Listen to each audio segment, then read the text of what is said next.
There's 5 ways I've found to live your life. The first one is to be a tire. And you can be used like a tire and eventually replace. The next one is to be a flyer, where you flee the situation, maybe come up with fear, excuses. The next one is a crier. I can't do this, the pitiful way, the victim mentality. And then there's the liar that looks good on the outside, but inside, they're totally lost. And then there's someone like me, and like all of the people that have been before me, that are the triers. That said, you know what, I'm never going to give up. I may have been knocked down, but I'm going to get back up. I'm going to never limit my life. I have spent 13 years in Alameda County foster care system. 13 years of, and more than that, of feeling rejection, going through severe, brutal child abuse, and having your mom and the stepdad drop you off at the psychiatric facility of the hospital and saying, we don't want this kid anymore. And from that point on, they take me to 150th Avenue on San Leandro, Oakland border, to a place called Snedeker Cottage, an orphanage type of thing where your parents don't want you, and they throw you away. But here's the interesting fact is that my mom and my stepdad kept my brother and sister and got rid of me. Because I had a lot of behavioral and emotional problems, and I'm going to share with you. I had to fight in court in Oakland to get a copy of my records, my psychiatric evaluation and my neurological evaluation. And here's what it states about a little 6-year-old kid, where the professional spent hours and hours with me over days to come up with these diagnoses, these labels. Derek is 6 years old and is withdrawn from reality. Derek suffered brutal child abuse in the womb. Now, what does that mean, in the womb? Well, I'll tell you, my dad at 7 months pregnant, not my dad, my mom. My mom at 7 months pregnant, my dad was so angry that she was pregnant.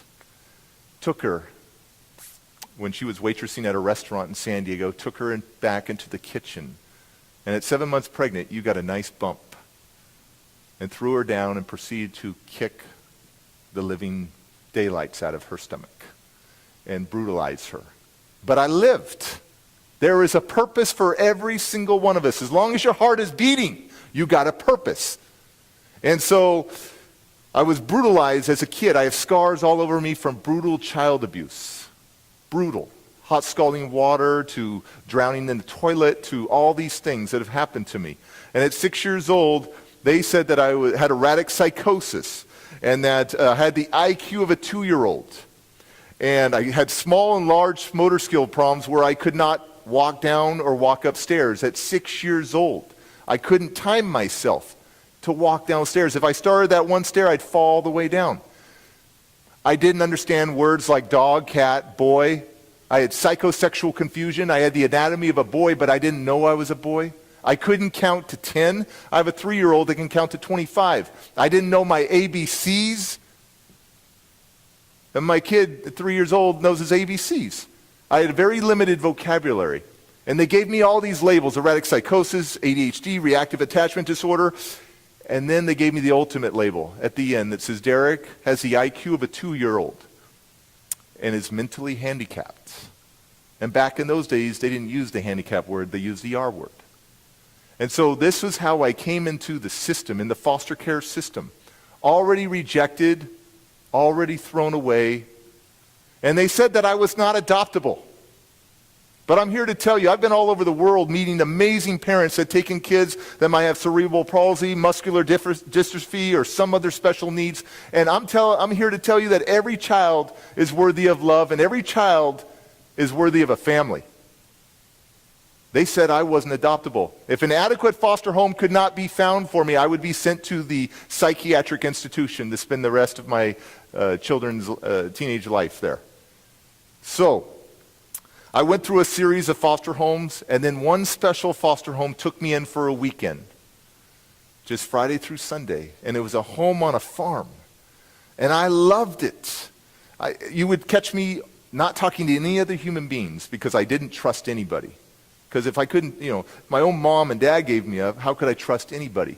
But you'd find me in one place, the chicken coop, with a ton of chickens, and it would be like, right? I'd hang out with these chickens, and I loved birds because I figured one day as a kid I'm going to fly away. And they kept me over that weekend, and at the end of that weekend, I threw the biggest temper tantrum on that driveway. And said, where am I going to go? I don't have a home. I don't have a home. And my foster mom says to my dad, can we try him out for a week? The social worker says yes, and a week turned into a month. And a month turned into months, which turned into a year, which turned into years. They are my mom and dad. They never gave up on me. Love sometimes is thicker than blood. I needed love. Now let me tell you how special both of my foster parents are. They're both teachers. My mom is a juvenile hall teacher. So she didn't take nothing from me, right? And my dad was a second grade teacher. And what they discovered at 9 and 10 years old was that I wasn't all the labels, all the professionals that diagnosed me. That I was a sponge. I just needed somebody to invest inside of me, invest in me. And I started learning to read and write at 9 and 10 years old. I was that delayed. Now, I'm going to fast forward to high school. High school was a very difficult time for me. My parents put me in a brand new school district to give me a clean slate because I had been suspended and in trouble, kicked out of elementary school all the time for disrespect and for fighting. And they put me at Hayward High. And I walked into Hayward High, and I'm this invisible kid that nobody really pays attention to. And I find my little posse, my little crew that I hang out with, and it's these skater punks. And I got to do something cool with my hair to fit in with them. So we shave my head to the skin, and we give myself a little king's crown right here. And then we keep these bangs down. Right here. We have these bangs. And we dye everything orange. Now, I'm a skinhead on the rest of it, but I got this thing, and it looks awful. And he goes, dude. I go, dude, just shave my head. It doesn't look good. He goes, no. He goes in the house. He gets this blue stuff. He puts it in his hands. And he takes these little bangs right here, and he gels them up into horns. And now I got these horns, and I'm like, I am so cool. I'm a misfit. I'm a reject. And I go home to Mom, Pa, Kettle on the farm. Nice Christian family, and they're going, oh my gosh, Derek, the horns have got to go. And I'm like, no, this is who I am. No, Derek, the horns have got to go. So my dad was an excellent negotiator, and I got to keep a little piece of the horn. And so here I am, a sophomore in high school now, and I am in so much trouble. And I'm hanging with my friend Arlen, and we see some people in the yard going, hoo, hoo, hoo, hoo, hoo. And I'm like, what's going on over there? Is there a fight? Because I need to be in the fight then. And he's like, no, they're doing battles. And I'm like, battles? What's battles? And he goes, rap. And I go, oh my gosh, rap crap. I don't want to listen to rap, right? And then something told me within, go check it out. So I walk over there, and I see two guys battling each other, rap. And I'm like seeing this venom, this poison, this anger come out of them. And I'm like, oh my gosh. I turned to my friend, Arlen, little African-American guy. I said, dude, I want to be a rapper. And he goes, nah, dude, you white. You can't do that. And I'm like, no, I want to be a rapper. He goes, no, you got no rhythm. And then I said, let me step up. Let me battle somebody. And he go, no, get out of here, boy, blah, blah, blah. And I'm like, no, then let's get in a fight. And he goes, oh, no, okay, we'll bring a rapper. They bring a guy up, and now it's me against this guy.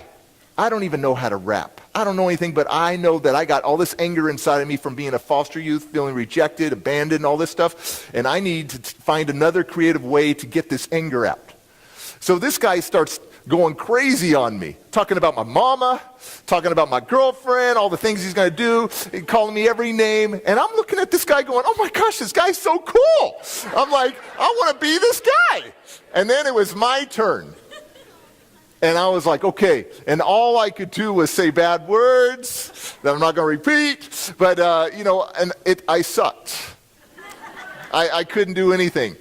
But I knew without a shadow of a doubt that I didn't want to be this skater punk. I wanted to be Rippin' D. That was my rap name now. That was who I wanted to be. And I practiced and practiced and practiced for over a year, losing battles after battles after battles, until one of these battles I did and people were like, what'd you just do there? I go, I don't know, what did I just do? He goes, you did something with your tongue. It was sick. It was wicked, beast, all that stuff. And I'm like, oh, I got a gift. It's called tongue twisting. And I started winning. I started going, well, I'll be the ripping, I'm thinking, I'm making, taking my time. I'll be the thinking, I'm making it, sucking, I'm making it, kicking it with the rhyme. And people were like, oh my gosh, that guy is so good.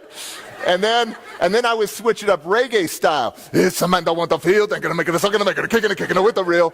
And and I started winning all the time, and I changed my name from Rippin' D to Diamond D.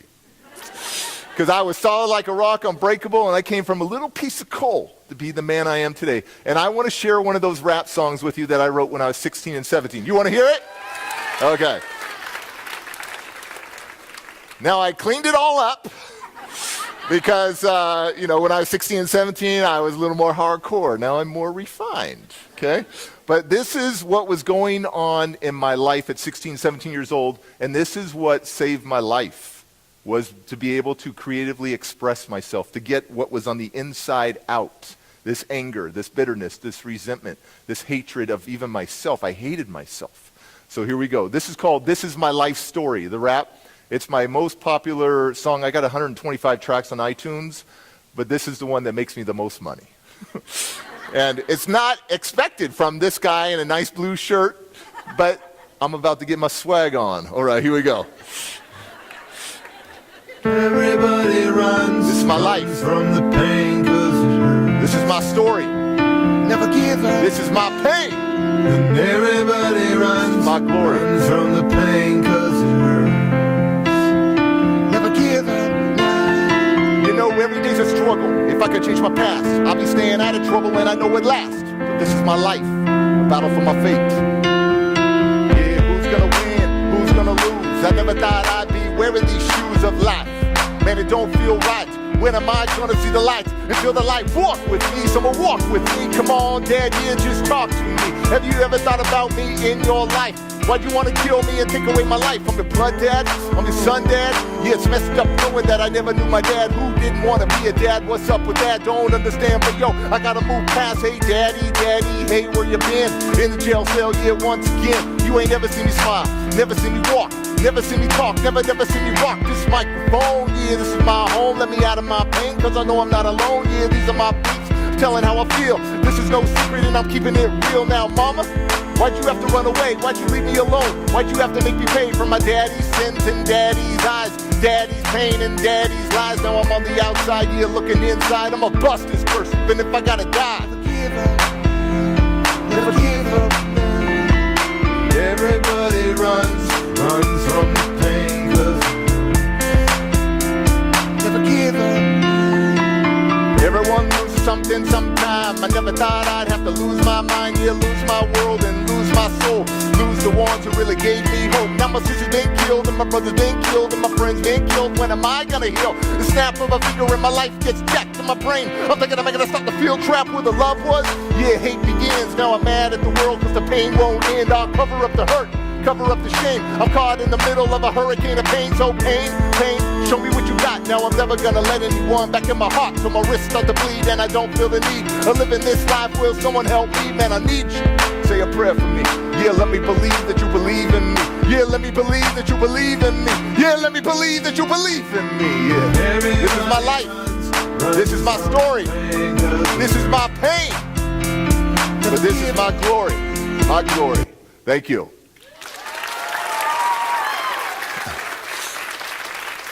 So here I was, this 17-year-old kid. This 17-year-old kid that was in a lot of trouble. My brother was killed. My sister was killed. My good friend was all shot and killed when I was 16 and 17 years old.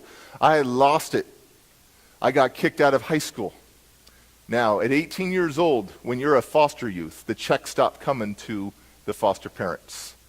And life goes on. You go to the streets. It's interesting, the statistic from the Department of Justice is that 80% of the U.S. prison population has been in foster care.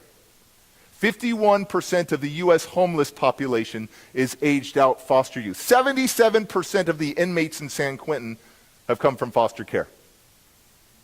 The statistics were not good for me. My dad was in prison for the mentally insane for a string of armed robberies from Arizona to California. And I knew at this point I wasn't destined to be a loser. I got my butt together and I went through this counseling course, how to understand my anger and my rage, and my life transformed completely. I got reinstated back in high school. I graduated high school with a 1.83 GPA. Now those numbers won't do anything for you. But I'm the first one in my family to graduate high school. My mom dropped out in 9th grade. My dad didn't even go.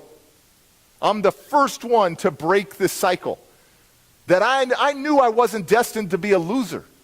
I knew that I had to be something. I learned that what's happened to me is not as important as what's happened inside of me. And for so long, I was letting the inner me become the enemy. If my dad couldn't destroy me in the womb, my mom couldn't destroy me, and my stepdad couldn't destroy me, the only person destroying me was me, and I was doing a good job at it. My favorite word is tenacity. Tenacity. Persistent determination. Perseverance. Stick-to-itiveness. To never give up. Everything has been so difficult. From a little kid to a 20-year-old that was trying to find his life, to fight for his life, to fight for his life. Tenacity. I learned right then at that point that it wasn't about my IQ, this little foster kid that was given up. It was about my I will. It wasn't about how much smarts I have. It was about how much heart I have. And I was never going to let my past infect my future. I was never going to let my past define me. Confine me. I was going to one day make my past and allow it to refine me. See, the past is not meant to hold you back. The past for me was meant to prepare me for this day, to stand in front of you, to speak all over the world, to share a story of hope, share a message of hope, share some inspiration. Here's a Derek Clark acronym. You can Google it. HOPE, helping one person every day. And when you get beyond helping one person every day, then it's helping other people excel. And the way for me to be able to have hope in this life was to give hope. To go from being selfish to being selfless. My life transformed. By the time I was 25 years old, I made my first $100,000 in a year. By the time I was 32, I made my first $1 million. Nothing could stop me. I've been married 19 years. I have 4 kids. All from the same woman. I broke a cycle right there, right? I mean, back in those days, it wasn't looked on, what I'm saying? But like I broke all these cycles. I tell everybody, I work on, they go, well, did you break the cycle of child abuse? Of course. Because in my counseling course, they told me, you've got all the muscles, Derek, but you don't have one very important muscle, which is called the patience muscle. And when I learned that I could activate that patience muscle, I am slow to wrath. Right? My life transformed because I believed in myself, because others believed in me as this little kid and believed that hey, I am not my labels. I am not my labels. And my parents didn't feed into the labels. My life transformed. And I'm here to tell you that if you had told me years ago that you would grow up, Derek, and be married 19 years and have these beautiful, precious children to raise, and speak for a living and write a bunch of books. This kid that was kicked out of school wrote 6 books and impacts millions of people. I'd say, no, that's not me. I'm the misfit. I'm the reject. Until a teacher and a mentor taught me the word tenacity. Tenacity. Thank you for having me. Thank you.